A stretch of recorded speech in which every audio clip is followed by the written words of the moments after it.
Hello everyone, welcome to KC Nandan Academy. Today I'm here with a new topic, that is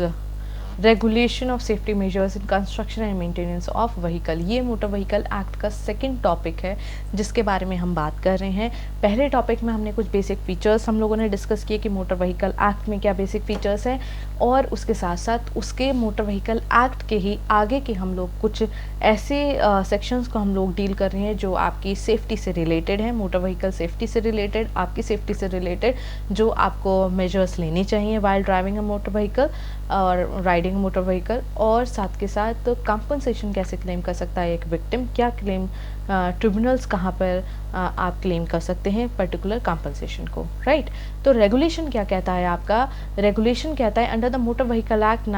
the regulation of safety measures in vehicle construction and maintenance primary falls under chapter 7। जो chapter आपका 7 है वो आपका बताता है कि क्या safety measures होने चाहिए एक व्हीकल को बनाने में और उसको मेंटेन करने में, ठीक है। तो यहाँ पर दोनों ही चीज़ें हैं, सिर्फ ये नहीं, कौन नहीं है कि जो मोटर व्हीकल चला रहा है सिर्फ उसकी बात नहीं करी, जो मोटर व्हीकल बना रहे हैं उसकी भी बात करनी है कि क्या सेफ्टी मेजर्स जो हैं आपको इंस्टॉल करने चाहिए, ठीक है। which empowers the central government to set rules regarding the equipment and inbuilt safety features a motor vehicle must have। भाई फोर व्हीलर है तो किस तरीके से कैसे लाइक सेफ्टी बेल्ट्स है, क्या स्टैंडर्ड्स होने चाहिए, आप controlling air and noise pollution, किस तरीके से एयर और नॉइस पोल्यूशन को कंट्रोल किया जाए, essentially ensuring vehicles are constructed and maintain to meet specific safety standards at the manufacturing stage and throughout the life span. यानी कि ये सिर्फ उन लोगों के लिए नहीं जो चला रहे हैं, ये उन लोगों के लिए भी है जो बना रहे हैं।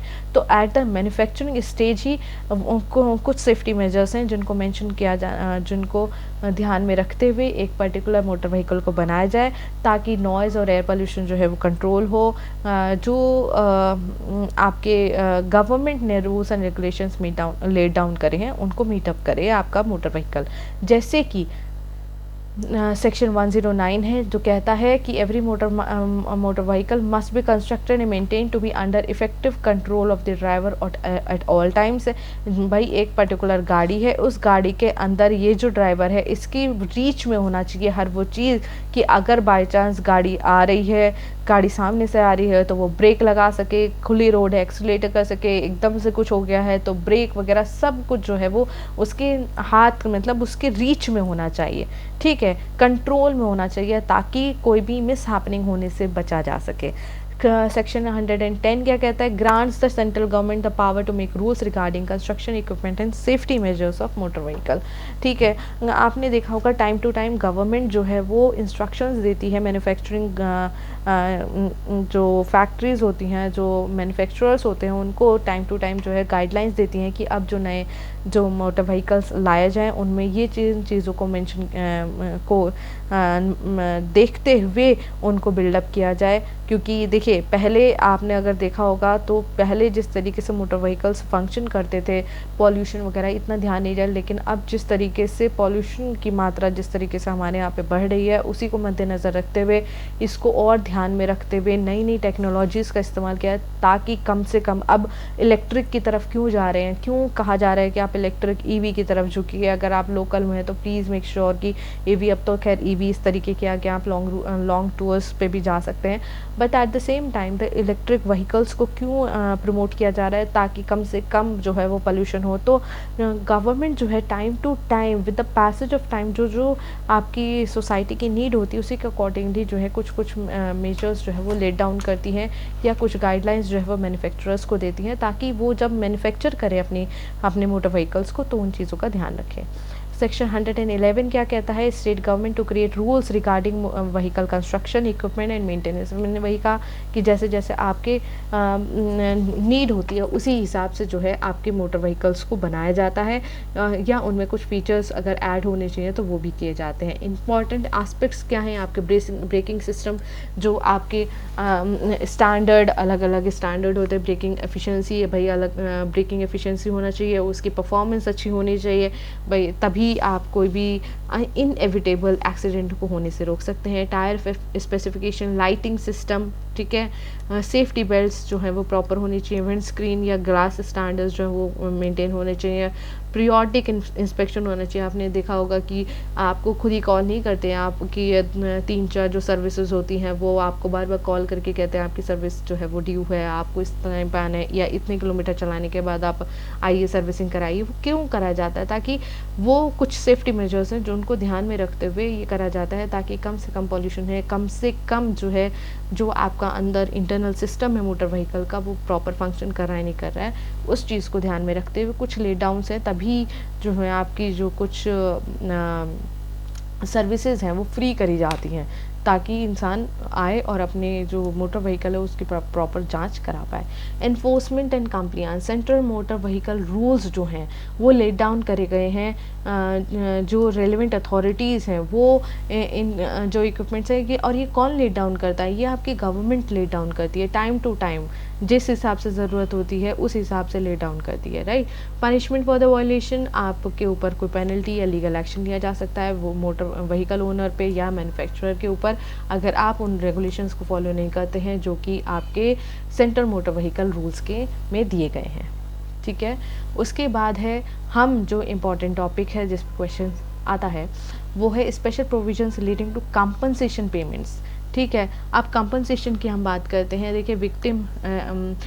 जो प्लेंटिफ है, प्लेंटिफ कौन है? जो विक्टिम है, जो क्लेम कर रहा है उस पर्टिकुलर, और विक्टिम हो सकता है उसके बिहाफ पर उसके लीगल एयर्स हो सकते हैं जो कि आते हैं, और GSS से अगर उस विक्टिम की डेथ हो गई है या फिर वो नहीं पहुंच सकता है तो जो लीगल एयर्स हैं वो compensation के लिए आ सकते हैं। The insured owner of the motor vehicle under an authorised insurer has duty to compensate the legal heirs or the victim in case of death or permanent disability resulting from an accident, ठीक है। The claimant does not have the burden to prove, यानी कि जो plaintiff है जो victim है उसको prove करने की ज़रूरत नहीं है। अगर इस तरीके की भाई नेग्लिजेंस है, इसने ये किया इसकी वजह से हुआ, अगर आपको आपके कोई भी इंजरी हुई है, कोई डिसेबिलिटी है, कोई डेथ है या इंजरी हुई है तो कंपनसेट करना ज़रूरी है ओनर को, ठीक है। एप्लीकेशन कैसे डाली जाएगी? तो एक इसका procedure for payment of compensation, it is state that application for the compensation can be filed to the motor accident claim tribunal, ठीक है, by injured person, owner of the property damage और involve in the accident. अगर कोई particular property जो है, जो भाई suppose car है वो अगर किसी जिसकी है जिसकी ख़राब हो गई है, या जो खुद वो पर्सन इन्वॉल्व था उस एक्सीडेंट में, वो क्या कहते हैं कंपनसेशन क्लेम कर सकता है। लीगल रिप्रेजेंटेटिव, अगर वो पर्सन मर गया है तो उसकी जो लीगल रिप्रेजेंटेटिव है, authorise agent representing the injured person, उसके बिहाफ पे, इंजर्ड पर्सन के बिहाफ पे कोई पर्सन या legal representative of the deceased person who died in the accident, वो सारे जो है एप्लीकेशन को डाल सकते हैं for the compensation. The application for compensation shall be submitted on behalf of all legal representative of a deceased person, ठीक है। क्लेम ट्रिब्यूनल्स के बारे में बताते हैं कि सेक्शन 165 क्लॉज 1 कहता है state government may through a notification in the official gazette establish one or more motor accident claim tribunals for a specified area to adjudicate claims for compensation. अगर ऐसे मैटर्स आते हैं तो ऐसे ट्रिब्यूनल्स को form करना स्टेट गवर्नमेंट की जिम्मेदारी है। वो चाहे भाई स्टेट बड़ा है, इतनी दूर दूर ज़्यादा दूर नहीं जा सकते हैं, या जैसे 2 डिस्ट्रिक्ट को मिला के एक ट्रिब्यूनल बना दी तो एक से ज़्यादा मोटर एक्सीडेंट क्लेम ट्रिब्यूनल्स को बनाया जाएगा जो कि कंपनसेशन के मैटर्स को डील करेंगे related to accident resulting death और bodily injured to individual cause by use of motor vehicle और for damages to the third party property arising from such accidents, ठीक है। Claims for the compensation listing to accident resulting in death or bodily injury to individual arising from the use of motor vehicle includes compensation for the claims for compensation under section 164, ठीक है। ये explain करता है इस बात को कि आपके जो कंपनसेशन से रिलेटेड जो आपके इस पर्टिकुलर जो मोटर व्हीकल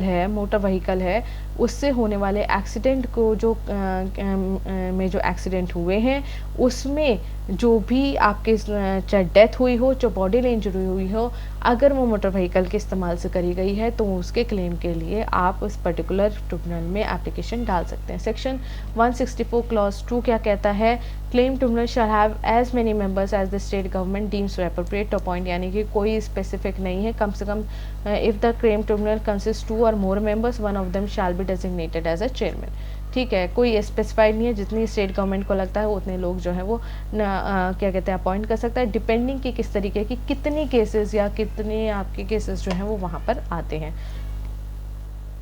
सेक्शन 165 क्या कहता है? Provides qualification of appointment as a member of, कौन मेंबर्स होंगे जो क्लेम मतलब जो motor vehicle accident claim tribunals के होंगे? No person shall be competent to a member, या तो वो हाई कोर्ट के जज हों या रहे हों, या फिर वो डिस्ट्रिक्ट जज के डिस्ट्रिक्ट जज हों या रहे हों, या फिर वो क्वालिफाइड हों हाई कोर्ट जज या डिस्ट्रिक्ट जज के बनने के लिए, यानी कि उनकी जो मतलब बीइंग अ जज वो उतने टाइम पीरियड के लिए ऑलरेडी रह चुके हैं, तो वो तब वो क्लेम ट्रिब्यूनल के जो है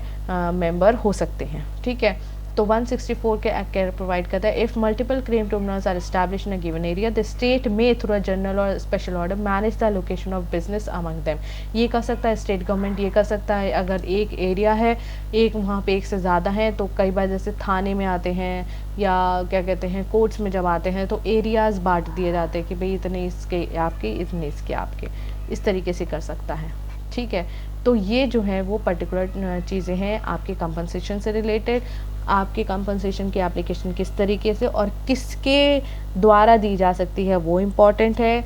कौन कौन कंपनसेशन कर सकता है, आप क्लेम ट्रिब्यूनल में किस तरीके से एप्लीकेशन डाल सकते हैं, कौन होगा ट्रिब्यूनल का जो ऑर्डर देगा, पैनल में कौन होना चाहिए, उनकी क्वालिफ़िकेशन क्या होनी चाहिए, ये जो है वो पर्टिकुलर इस टॉपिक में हम लोग ने पढ़ा है। ठीक है, और इनके लिए अलग से एक ट्रिब्यूनल होनी चाहिए, इसके बारे में भी हम लोगों ने पढ़ा है। क्या कंपिटेंसी है मेंबर की क्लेम ट्रिब्यूनल की, ये आपकी इस चीज़ पर्टिकुलर सेक्शन 165 जो है वो बताता है। ठीक है, तो टॉपिक अगर आपके पास आता है मोटर व्हीकल एक्ट के अंतर्गत तो वो आएगा कंपनसेशन, और किस तरीके से ट्रिब्यूनल जो है कंपनसेशन के जो केसेस आते हैं, जो एप्लीकेशन आती है उसको किस तरीके से डील करती है। ठीक है, तो ये आपका टॉपिक था मोटर व्हीकल एक्ट से रिलेटेड। तो यहाँ पर दोनों टॉपिक आपके पिछले मैंने लेक्चर में आपको मोटर व्हीकल एक्ट के फीचर्स बताए थे, और इसमें सेफ्टी मेजर्स प्लस आपके कंपनसेशन से रिलेटेड टॉपिक जो है वो कवर अप होता है। तब तक के लिए हम लोग नए उसमें आएंगे, हम नए टॉपिक कंज्यूमर एक्ट के कंज्यूमर प्रोटेक्शन एक्ट के बारे में बात करेंगे नेक्स्ट टॉपिक में। Thank you.